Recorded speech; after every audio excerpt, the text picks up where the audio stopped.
It's fun time.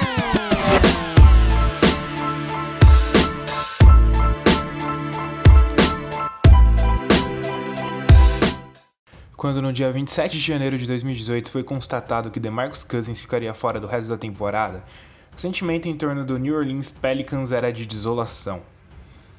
O time perdia sua segunda principal estrela, que vinha fazendo uma temporada exemplar, por vezes até melhor que a de Anthony Davis. A expectativa era que a dupla finalmente estava encaixando e conseguiriam finalmente ir juntos para os playoffs, o primeiro de Boogie Cousins. Mas o sentimento que ficou depois é de que, mais um ano seguido, eles ficariam fora da pós-temporada.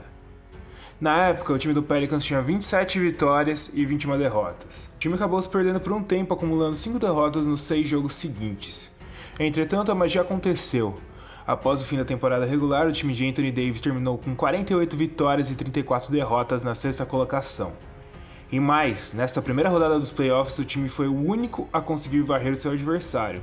Dessa vez o Portland Trail Blazers, que havia terminado no terceiro lugar. Numa série que a maioria dos analistas, inclusive nós, acreditava que seria friamente disputada, com o Portland Trail Blazers sendo vencedor.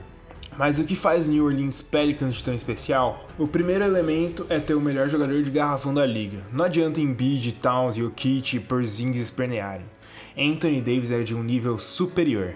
Mais que isso, ele vem jogando de um nível mais superior ainda, talvez o melhor basquete de toda a sua carreira. Depois do All-Star Game, ele estava com 29,8 pontos, 11,8 rebotes, 3,5 tocos e 2 roubos de bola por partida. Isso é um desempenho de MVP, de Hall da Fama, de All-NBA. Além dele, temos uma excelente história com Jrue Holiday. Em 2016, ele ficou fora durante 2 meses para cuidar da sua esposa, que estava tratando de um câncer.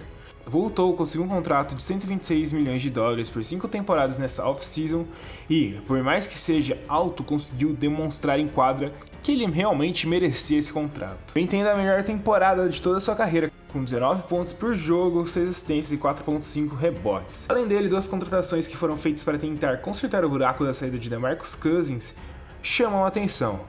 O primeiro foi Nikola Mirotic, que veio do Chicago Bulls. Mirotic teve uma temporada um pouco usual. Normalmente ele era xingado pela torcida do Bulls. No início da temporada levou uns supapos de ball reports e começou a jogar bem. O problema é que o Bulls não queria que Mirotic jogasse bem, para conseguir assim uma melhor colocação no draft. Mandou embora Mirotic. O Pelicans aceitou de muito bom grado. Com isso, Nikola levou seus talentos montenegreses e espanhóis para o time de Anthony Davis. Nos playoffs está com incríveis 83% de aproveitamento do lance livre, 69% de 2 pontos e 46,2% de 3 pontos, com 18,3 pontos por jogo. Outro grande reforço foi do veterano Emeka Okafor, rookie do ano de 2005. Ele conseguiu sair de algumas temporadas na D-League e ir direto para a NBA como titular nesse Pelicans. Depois de 4 temporadas longe do basquete profissional, Emeka Okafor acumula 4,4 pontos e 4,6 rebotes em 13 minutos. Nada mal por um cara de 35 anos que estava tanto tempo parado, né? Mas, principalmente nesses playoffs, um personagem chama atenção: Rajon Rondo. Ou melhor, uma evolução dele, o Playoff Rondo. Rondo é um dos jogadores mais queridos e odiados ao mesmo tempo de toda a NBA. Da mesma forma que muitos lembram com carinho dos tempos áureos dele de Boston Celtics, outros lembram dos tempos tenebrosos de Dallas Mavericks, Sacramento Kings e Chicago Bulls. A questão é que o estilo de Rajon Rondo não casa com essa NBA dinâmica que estamos vendo hoje em dia. Ele tem os passes apurados de assistente de efeitos, mas é só isso, apenas isso. Não tem um bom arremesso, algo essencial para um armador, e nem um bom drible. Ele não consegue criar seus próprios pontos e muitas vezes força na hora de fazer o passe final. Mas pera, só críticas ao Rondo? Porque ele é o personagem principal desse playoff do New Orleans Pelicans?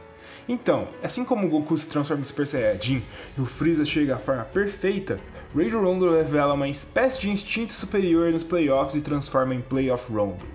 E se mostrou ano passado no Chicago Bulls quando conseguiu abrir 2-0 contra o Boston Celtics.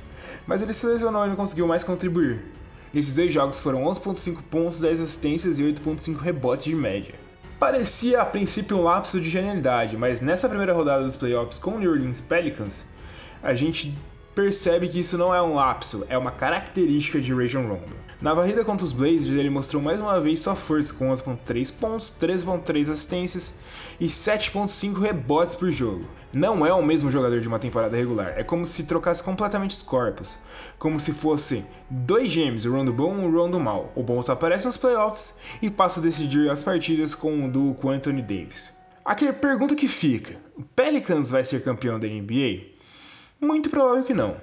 Mas você achava que ele ia passar na primeira rodada? Achava que seria uma varrida? Que seria o único time a varrer o adversário na primeira rodada dos playoffs?